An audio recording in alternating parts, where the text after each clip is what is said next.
good, ladies and gentlemen? It is the Mass Ranker back again with another ranking, and today we are going to be doing a ranking for the Stuart Little movies. I finally finished reviewing all of the movies in the Stuart Little franchise, and now I am doing a ranking for all the movies. And I was contemplating, I was very much debating this with myself for the past, I think, since I released the latest review for the third movie. I was really debating and contemplating if I should do a tier list or a ranking, whatever you want to call it, a ranking for the Independence Day movies, because I was wondering, okay, I've done a ranking for the Bad Boys movies. That was a franchise with only 4 films, and I want to do a tier list for also the Stuart Little movies, but that's only 3 movies in the franchise.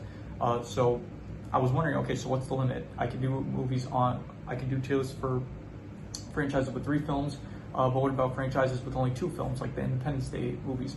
So I ultimately decided, I think, for now, I'm not going to do tier lists for franchises with only 2 films. I'm going to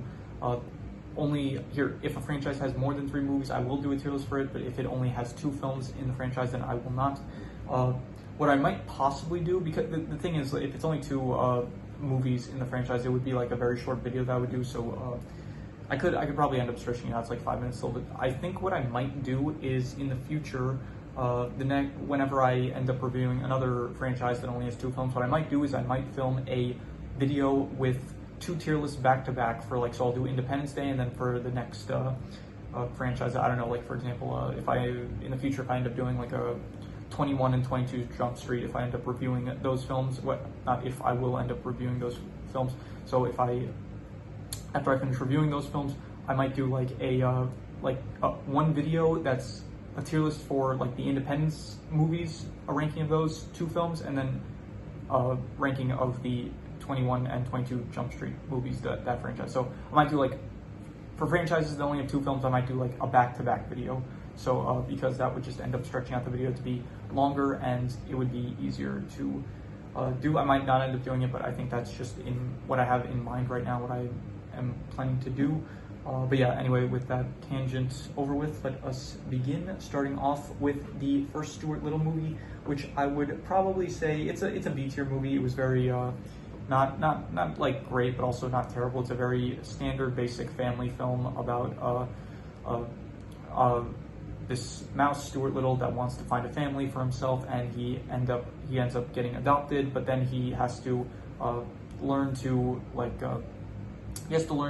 feel a part of the family, because he still feels left out, even though so it's like a found family film. It's fine, it's not great, it's not bad though, it's right in the middle. I'd say it's a solid B tier.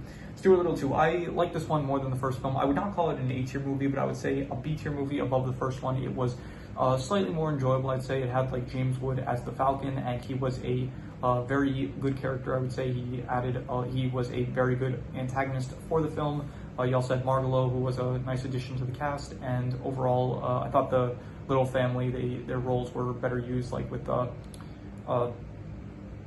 and Mrs. Little, they caring for Stuart more in this one, and George being kind of more in the background, just trying to help Stuart out. I like that dynamic more.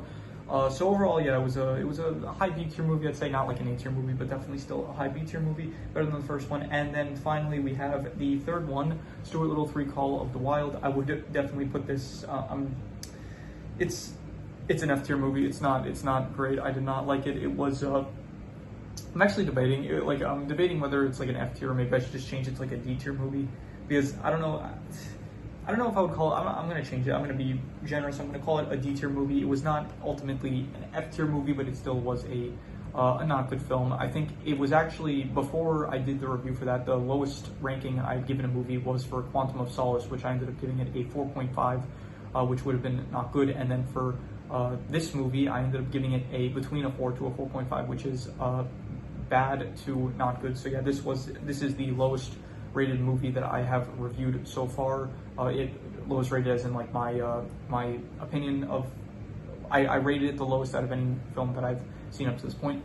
And yeah, it's not really a great film. It does have a few redeeming qualities. It's got Rico, which he was a good character. He had a song which was very good, I thought, and there are some good line deliveries. Especially, I didn't mention this in the review, but Snowbell actually pretty good in the movie, better than I would say the first film, and also probably the second. This was actually probably Snowbell's at least because of the line deliveries. The line deliveries that Stonewall gave in this film was much better than I would say in the other films. So because like you do have some redeeming qualities, you know, like a few good line deliveries, like good voice acting, and the character of Rico, but all of that, it still elevates it to be like not worst of the worst, but it is still like not a great film. It has just not an interesting plot. The art style wasn't great, and the setting was uninteresting, and just all of that ultimately, it makes it not an F tier. I'm not going to call it an F tier film, but it was definitely still a D tier film.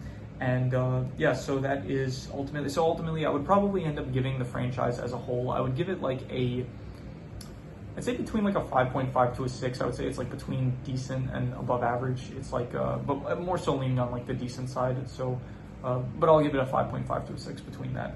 So, yeah, that is my ranking of the Stuart Little films. If you have any recommendations, any movies, shows, anime, video game stories, anything you want me to review or rank for rankings, it doesn't have to be media, it could be anything, leave it in the comments and I will maybe possibly check it out. But with that said, that is pretty much all there is to it, so let's leave it at that.